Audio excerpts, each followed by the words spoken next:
Programang ito ay rated SPG, striktong patnubay at gabay ng magulang ang kailangan.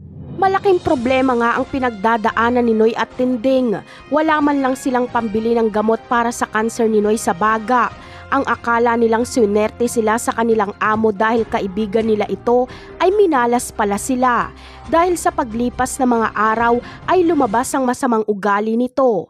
Imbis na ipagamot niya si Noy ay pupwersahin niya pa itong magtrabaho. Kaya naman kapag hindi maagapan si Noy ay mamamatay ito.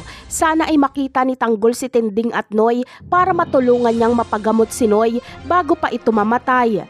Dahil kung hindi ay siguradong magsisisi si Tanggol kapag mamatay si Noy dahil sa pampagamot.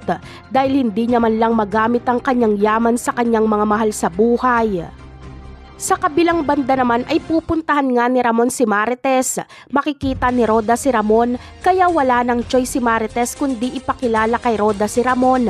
Sasabihin na ni Marites kay Roda na si Ramon ang tunay na tatay ni Tanggol.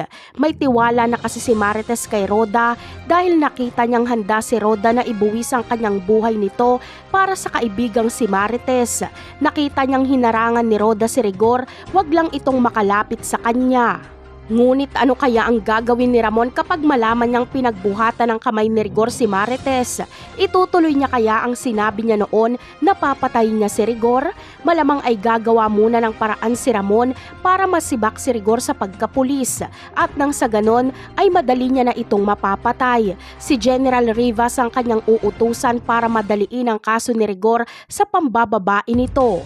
Napakarami pa nating dapat abangan sa mga susunod na episode. Paalam!